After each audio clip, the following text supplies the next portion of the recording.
नमस्कार दोस्तों, स्वागत है आपका आपके अपने YouTube channel target of government job with R के।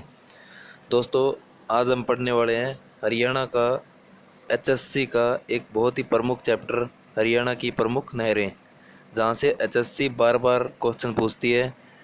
यदि आप पुराने प्रीवियस ईयर के एग्ज़ाम उठा के देखोगे तो हर एक एग्ज़ाम में एक आधा क्वेश्चन ज़रूर आपको नहरों से या नदियों से संबंधित ज़रूर मिलेगा। दोस्तों, आपको ये भी पता होगा अभी जल्दी ही एचएससी के एग्ज़ाम होने वाले हैं। तो यदि आप में से जिसने भी तैयारी शुरू नहीं की है तो जल्दी से जल्दी तैयारी शुरू कर दें। हमारे इस चैनल पे हरियाणा जीके, एचएससी के लिए एनसीईआरटी मैथ और एनसीईआरटी साइंस की क्लास है, वो बिल्कुल फ्री में चल रही है। तो आप चैनल की प्लेलिस्ट पर जाके चेक कर सकते हैं। इससे पहले यदि आपने इस चैनल को सब्सक्राइब नहीं किया है तो चैनल को सब्सक्राइब कर बेल आइकन को प्रेस कर लें और इस वीडियो को लाइक ज़रूर करें। तो चलिए शुरू करते हैं आज का बहुत ही अच्छा टॉपिक, हरियाणा की प्रमुख नहरें। सबसे पहले हम पढ़ेंगे पश्चिमी यमुना नहर के बारे में, जिससे जिससे संबंधित बहुत सारे क्वेश्चन एचएससी में पूछे जाते हैं। तो यह नहर है वो हरियाणा की सबसे प्राचीन नहर है। यह क्वेश्चन भी एचएससी में पूछा जा चुका है कि हरियाणा की सबसे प्राचीन नहर कौन सी है। पश्चिमी यमुना नहर। यह यमुनानगर के ताजेवाला के समीप से निकलती है और यह हरियाणा की सबसे बड़ी नहर भी कहलाती है। यह नहर यमुनानगर, अंबाला, कुरुक्षेत्र, करनाल, पानीपत, सोनीपत, रोहतक से होकर बहती है।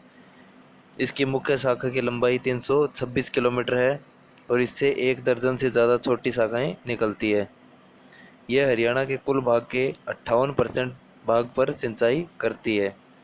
यानी कि जो पश्चिमी यमुनानगर है वो हरियाणा के कुल भाग के 58% भाग है, उसमें अकेली पश्चिमी यमुनानगर है वही सिंचाई करती है।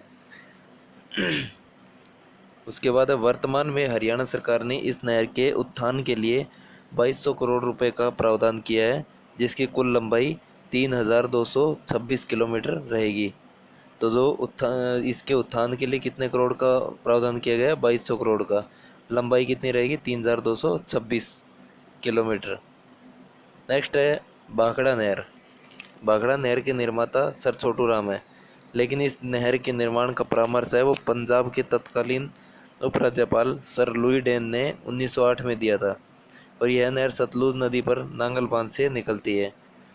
यह नहर फतेहाबाद से हरियाणा में प्रवेश करती है।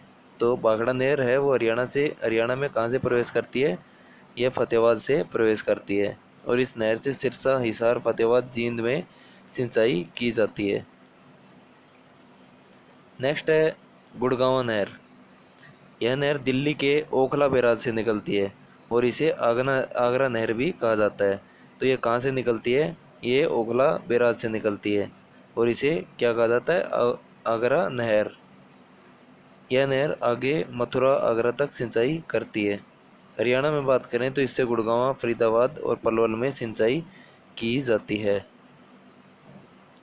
नेक्स्ट है जूही सिंचाई योजना। यह एक उत्थान सिंचाई योजना है। इस योजना का निर्माण है भिवानी जिले में ऊंचे क्षेत्रों में सिंचाई के लिए किया जाता है। नेक्स्ट है लोहारू सिंचाई परियोजना। इस नहर को इंदिरा गांधी नहर भी कहते हैं।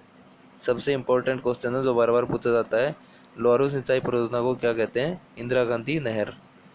इसमें भिवानी व चरखी दादरी जिलों में सिंचाई होती है और इंदिरा गांधी नहर है वो भारत की सबसे बड़ी नहर है। तो भारत की सबसे बड़ी नहर का क्या नाम है? इंदिरा गांधी नहर।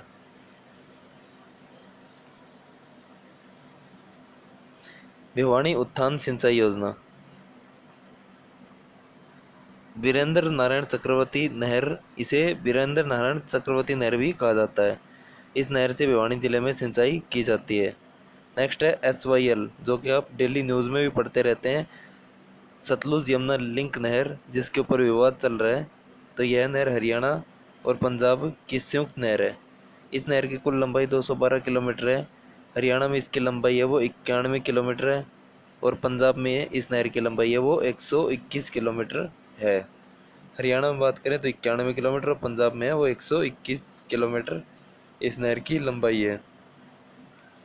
इस नहर की बात करें तो हरियाणा की जीवन रेखा भी कहा जाता है और दोनों राज्यों के बीच, हरियाणा और पंजाब के बीच में इसको पानी को लेकर बंटवारा 24 मार्च 1976 को हुआ था।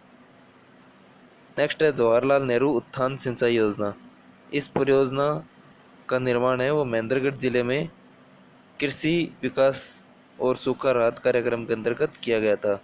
और इस नहर में पहली बार पानी 1976 में छोड़ा गया था और वर्ष 1987 में इसे महेंद्रगढ़ जिले की फसल को सूखे से बचाया था।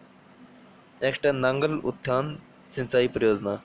इस परियोजना के द्वारा अम्बाड़ा जिले में सिंचाई की जाती है, जो कि मुख्यतः पूर्वी अम्बाड़ा में सिंचाई के लिए है। तो नांगल उत्थान परियोजना वो कहाँ सिंचाई करती है? अम्बाड़ा शहर में। नेक्स्ट है हथनी कुंड बैराज परियोजना। इस परियोजना का निर्माण यमुनानगर जिले में 100 वर्षों से भी ज़्यादा पुराने ताजेवाला हेड वर्कर्स के स्थान पर किया गया है। और इस परियोजना के मुख्यतः पूर्वी अम्बाड़ा में सिंचाई की जाती है। कुछ नहरों से संबंधित है विविध पर्सन, वो भी देख लेते हैं। पहला क्या, पवन चक्की के द्वारा सिंचाई क्षेत्र रोहतक, गुड़गांव, करनाल, भिवानी आदि क्षेत्र है। राज्य की कितने प्रतिशत भूमि पर सिंचाई की सुविधा उपलब्ध है? तो वो है 84% भाग है जिसपे सिंचाई की जो सुविधा है वो उपलब्ध है, जिसमें से 58% भाग है वो केवल और केवल पश्चिमी यमुना नहर के द्वारा किया जाता है। नेक्स्ट है राज्य के कुल सिंचित भूमि कितना प्रतिशत भाग है जो नलकूपों द्वारा सिंचाई की जाती है? तो राज्य में कुल जो सिंचित भूमि है उसका 51% भाग है जो नलकूपों के द्वारा सिंचाई की जाती है। और यदि बात करें हम नहरों के द्वारा सिंचाई कितने प्रतिशत भाग में की जाती है, तो वह की जाती है 48.36% भाग। राज्य में कुल सिंचित भूमि का 48.36% भाग है वो नहरों द्वारा सिंचित किया जाता है। भाखड़ा बांध के निर्माता किसको कहा जाता है? तो वह कहा जाता है चौधरी छोटू राम को। सिंचाई विभाग का मुख्यालय कहाँ पे है? वो पंचकुला में है। हरियाणा शहरी विकास प्राधिकरण है वो कहाँ पे है? गुरुग्राम में। हरियाणा में नलकूपों से सर्वाधिक सिंचाई किस जिले में की जाती है? तो वह की जाती है महेंद्रगढ़ में। और हरियाणा में नहरों से सर्वाधिक सिंचाई की जाती है उत्तर पूर्वी भाग में। तो नलकूपों से सबसे ज़्यादा की जाती है महेंद्रगढ़ में, और नहरों की बात करें तो वो की जाती है उत्तर पूर्वी भाग में। तो दोस्तों यह था हरियाणा की नहरों से रिलेटेड टॉपिक। यदि आपको ये वीडियो अच्छी लगी है तो इसको लाइक ज़रूर करें और चैनल को सब्सक्राइब करें और अपने दोस्तों के साथ ज़्यादा से ज़्यादा शेयर करें। धन्यवाद।